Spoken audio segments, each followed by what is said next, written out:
श्री शिवाय नमस्तु भयम।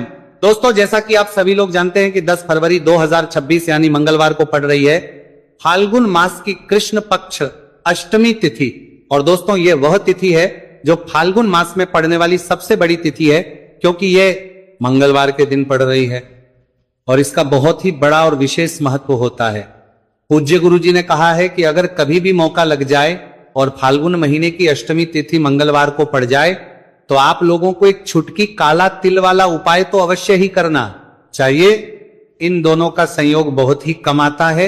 इसी के साथ में गुरु जी ने अपनी शिव पुराण कथा में बताया है कि इस दिन आपको एक छुटकी काला तिल वाला उपाय तो आपको अवश्य ही करना चाहिए, क्योंकि ऐसा दिन पूरे साल में सिर्फ एक ही बार आता है। और दोस्तों, आप सभी लोग जानते हो कि मंगलवार अष्टमी तिथि का अगर सबसे बड़ा कोई उपाय है तो वह एक छुटकी काला तिल वाला उपाय है। तो दोस्तों, मंगलवार अष्टमी तिथि के दिन आप लोगों को इस एक छुटकी काला तिल वाला उपाय को जरूर करना है। बहुत सारे लोग होंगे जिन लोगों ने इस उपाय को ना किया हो, मतलब पूरा साल निकल गया, उन्होंने किसी भी दिन इस छुटकी काला तिल वाला उपाय को ना किया हो। पर दोस्तों, आपके पास एक आखिरी मौका बचा हुआ है, जो कि 10 फरवरी मंगलवार अष्टमी तिथि के दिन है। इस दिन आप लोगों को इस वाले उपाय को जरूर कर लेना है। भले ही आपने पूरे महीने भर इस उपाय को ना किया हो, पर अगर आपने इस महीने के मंगलवार अष्टमी तिथि के दिन अगर इस वाले उपाय को कर लिया तो आपको इस उपाय को करने का वह फल मिलेगा जिसकी आपने कभी कल्पना भी नहीं करी होगी। इसीलिए आप लोग इस वाले उपाय को एक बार जरूर कर लेना है, ताकि आप लोगों के हाथ से यह मौका ना जा सके और आपको इस उपाय को करने का फल मिल सके। दोस्तों, यह उपाय पंडित जी ने अपनी अभी की ही श्री शिव महापुराण की कथा में बताया है। उपाय को आज हम आपको बहुत अच्छे से समझाने वाले हैं। इस वीडियो को देखने के बाद इस उपाय को समझने के लिए आपको कोई और वीडियो को देखने की जरूरत नहीं पड़ेगी।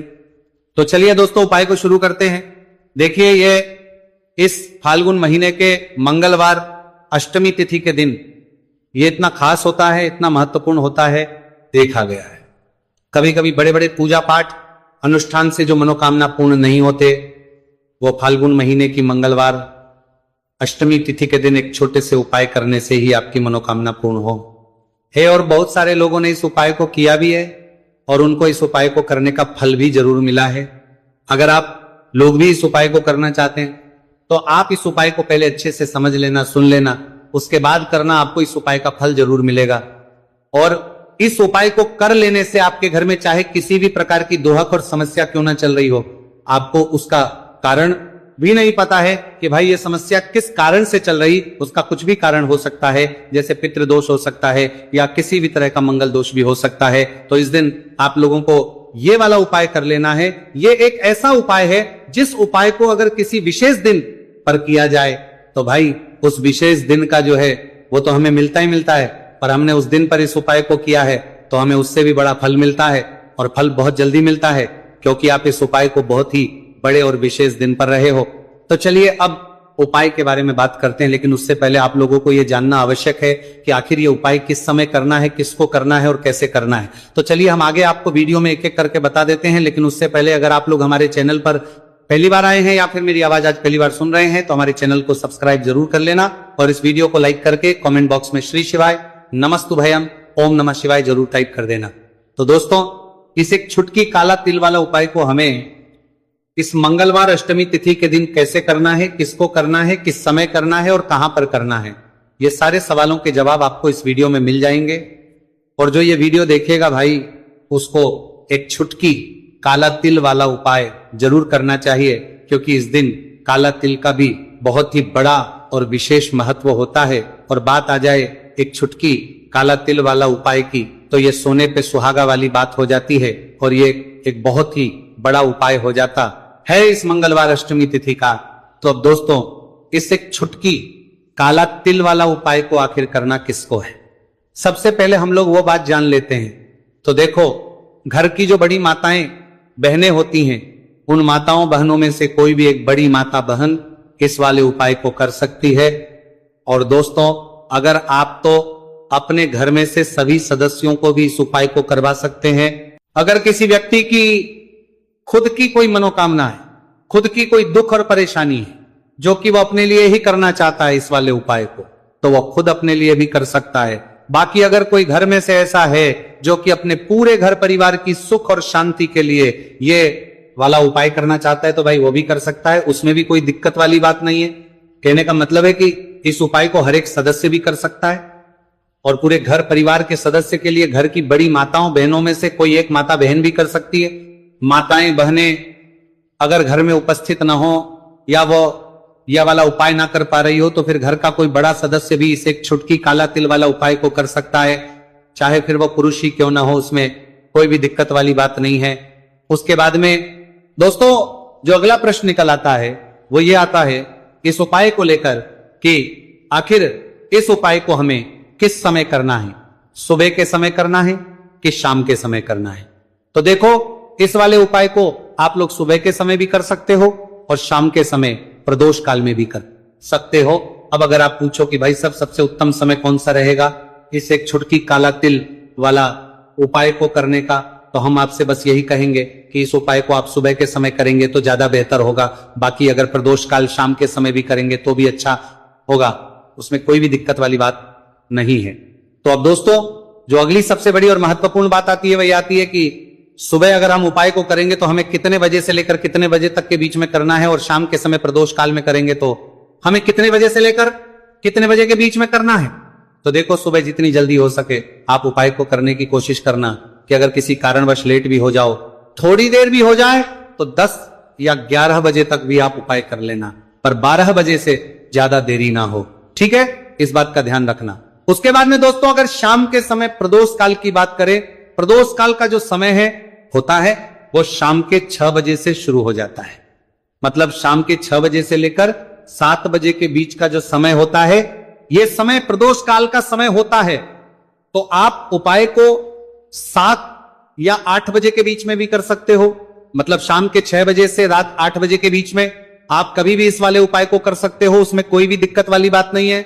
देखिए यदि आपके जीवन में संकट बहुत ही अधिक चल रहे हो, समस्याएं बहुत ही अधिक चल रही हो, एक एक रूप खर्च करने आपको बस ओढ़ रहा है, भूमि से जुड़ी हुई कोई भी समस्या हो या फिर आपके विवाह से जुड़ी हुई कोई भी समस्या हो या आपके व्यापार से जुड़ी हुई कोई भी समस्या हो, तो आपकी यह सारी समस्या इस मंगलवार अष्टमी तिथि के दिन समाप्त होने वाली है। तो चलिए दोस्तों जानते हैं उस विशेष उपाय के बारे में। देखिए इस वीडियो में हम पूज्य गुरु जी द्वारा बताए गए 3 बहुत ही चमत्कारिक उपायों के बारे में जानेंगे। देखिए ये जो उपाय है आपके जीवन से दुर्भाग्य का तो अंत करेंगे ही, साथ ही साथ यदि आपके जीवन में धन की समस्या चल रही है तो वह सभी भी आपकी समाप्त हो जाएंगी। देखिए गुरुजी ने बताया है कि जब भी मंगलवार अष्टमी तिथि का दिन पड़े तो हमें कर्ज मुक्ति के लिए कुछ उपाय करने चाहिए। इसी के साथ हमें धन प्राप्ति, भूमि से जुड़े कार्यों और विवाह के लिए भी उपाय करने चाहिए। तो चलिए दोस्तों जानते हैं गुरुजी द्वारा बताए गए सबसे पहले उपाय के बारे में। देखिए यह उपाय विशेषकर उन लोगों को करना है जिनकी भूमि से जुड़ी कोई भी समस्या चल रही हो, यानी कि उनकी भी जमीन से जुड़ी हुई समस्या चल रही है, यानी कि जो लोग मकान खरीदना चाहते हैं या फिर उनका खेत से जुड़ा कोई भी केस चल रहा है या फिर जिनके भी विवाह में विलंब हो रहा है या फिर जिन भी लोगों के जीवन में कर्ज बहुत ही अधिक बढ़ने लगा है, कर्ज जो है वह चुका नहीं पा रहे हैं, तो गुरुजी ने कहा है कि ऐसे लोगों को यह उपाय करना चाहिए। देखिए इस उपाय के लिए आपको थोड़े से काले तिल ले लेने हैं। देख आपको मात्र एक चुटकी काले तिल ले लेने हैं। इसी के साथ में आपको थोड़ा सा शहद ले लेना है। फिर सबसे अंत में आपको एक लोटा शुद्ध जल ले लेना है।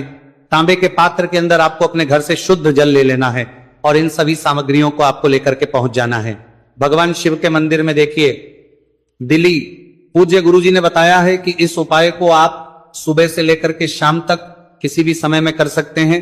देखिए मंदिर पहुंचने के आप जो काले तिल लेकर के गए थे उनमें आपको थोड़ा सा शहद लगा लेना है। देखिए आप जो शहद लेकर के आए हैं उस शहद में आपको ये काले तिल अच्छे से डुबो देना है और शहद से युक्त ये जो काले तिल है इन्हें आपको शिवलिंग पर अर्पित कर देने हैं या फिर आपको शिवलिंग के चारों तरफ अच्छे से काले तिल का लेपन कर देना है। पूज्य गुरुजी ने बताया है कि लेपन करते समय यदि आपके जीवन में कर्ज से जुड़ी समस्याएं चल रही हैं, लेपन करते समय आपको आर्यन मुक्तेश्वर महादेव का स्मरण करना है या फिर आपके जीवन में विवाह से संबंधित या फिर जमीन से संबंधित कोई भी समस्या चल रही है तो फिर आपको मंगलेश्वर महादेव का स्मरण करना है। इसके बाद जो आप जल लेकर के आए हैं उसे आपको धीरे धीरे शिवलिंग पर अर्पित कर देना है तथा आपको लगातार शिव महापुराण के मूल मंत्र श्री शिवाय नमस्तु भयम इस मंत्र का जाप करते रहना है। पूज्य गुरुजी ने बताया है कि सिर्फ एक मंगलवार अष्टमी तिथि यह उपाय करके देखना और आप स्वयं देखेंगे कि 2 से 3 महीने के अंदर आपके जीवन से जुड़ी हुई जो भी समस्याएं हैं बस सभी समस्या बहुत ही जल्द महादेव की कृपा से दूर होने लगेगी। तो दोस्तों, इस प्रकार से आपको ये पहला उपाय ना है।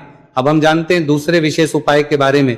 देखिए, इस उपाय के लिए आपको एक प्यारी सी बेलपत्र ले लेनी है। इसी के साथ में एक लोटा शुद्ध जल लेना है तांबे के पात्र के अंदर, और इसी के साथ में आपको थोड़ा सा शहद ले लेना है। देखिए, मंगलवार का दिन है और मंगलवार अष्टमी तिथि के दिन यदि हम शहद का उपाय करते हैं तो इससे महादेव हमसे बहुत ही अधिक प्रसन्न होकर के हमारी मनोकामना को परिपूर्ण करते हैं। देखिए दोस्तों, यदि आपको बेलपत्र नहीं मिल पाती है तो आप भगवान शिव के शिवलिंग पर जो बेलपत्र छड़ी हुई वो होती है उसे शुद्ध जल से धो करके उसका उपयोग कर सकते हैं। तो इन सभी सामग्रियों को आपको भगवान शिव के मंदिर में लेकर के पहुंच जाना है। गुरुजी ने कहा है कि इस उपाय को भी आप सुबह से लेकर के शाम तक किसी भी समय में कर सकते हैं। देखिए, मंदिर पहुंचने के बाद आपके पास जो एक बेलपत्र है और बेलपत्र की जो सबसे बड़ी वाली पत्ती होती है और उसकी जो चिकनी साइड होती है उस पर आपको अच्छे से शहद का लेपन कर देना है। यानी कि बेलपत्र की बड़ी वाली पत्ती पर, पूरी ही पत्ती पर अच्छे से शहद लगा देना है। अब देखिए, ये जो बेलपत्र है इसे आपको अपने सीधे हाथ की हथेली पर रखना है और आपके जो भी कार्य अटक रहे, देखिए बहुत से लोग ऐसे होते हैं जो अपने नौकरी को प्राप्त करने के लिए सालों से तैयारी करते हैं लेकिन उनको नौकरी नहीं प्राप्त हो पाती है। बहुत से ऐसे लोग होते हैं जो बहुत ही मेहनत करते हैं, धन भक्ति के लिए बहुत अधिक प्रयास करते हैं लेकिन फिर भी उनको धन प्राप्त नहीं हो पाता है। तो गुरुजी ने बताया है कि जब भी आपको अपने कार्यों में सफलता ना मिले तो फिर आपको मंगलवार के दिन इस उपाय को अवश्य करना चाहिए। देखिए, अब आपको जिस भी कार्य में सफलता प्राप्ति करनी है उस कार्य को सफल बनाने के लिए आपको महादेव से प्रार्थना कर लेनी है और फिर ये जो एक बेलपत्र है इसे आपको भगवान शिव के शिवलिंग पर अर्पित कर देनी है। देखिए, बेलपत्र की चिकनी साइड जिस पर आपने शहद लगाए हैं वह शिवलिंग से स्पर्श रहेगी और इसकी जो डंडी है वो आपको जलाधारी की ओर रखनी है। इस प्रकार से आपको यह बेलपत्र अर्पित कर देनी है। अब देखिए, आप जो एक लोटा जल लेकर के आए हैं उसे आपको भगवान शिव के शिवलिंग पर धीरे धीरे अर्पित कर देना है। श्री शिवाय नमस्तु भयम इस मंत्र का जाप करते हुए देखिए, जैसे ही यह जल शिवलिंग से होकर के जलाधारी की ओर बह करके आएगा तो इसे आपको थोड़ा सा अपने सीधे हाथ की हथेली में झेल लेना है। इस जल को आपको अपनी दोनों आंखों पर लगा लेना है और इस जल का थोड़ा सा छिड़काव आपको अपने शरीर पर कर लेना है। पूज्य गुरुजी ने बताया है कि जब भी हम मंगलवार के दिन शहद वाली बेलपत्र शिवलिंग पर अर्पित करते हैं तो इससे हमें महादेव हर कार्य में सफलता प्राप्त करवाते हैं। यदि हमें अपनी मेहनत करने के बावजूद भी पर्याप्त मात्रा में सफलता नहीं मिल पा रही है तो गुरुजी ने कहा है कि आपको मंगलवार अष्टमी तिथि के दिन यह चमत्कारिक उपाय अवश्य ही कर लेना है। अब दोस्तों, हम जान लेते हैं गुरुजी द्वारा बताए गए तीसरे विशेष उपाय के बारे में। देखिए, इस उपाय के लिए भी आपको मात्र 1 लोटा शुद्ध जल ले लेना है तांबे के पात्र के अंदर। फिर इसी के साथ में आपको एक प्यारी सी बेलपत्र ले लेनी है।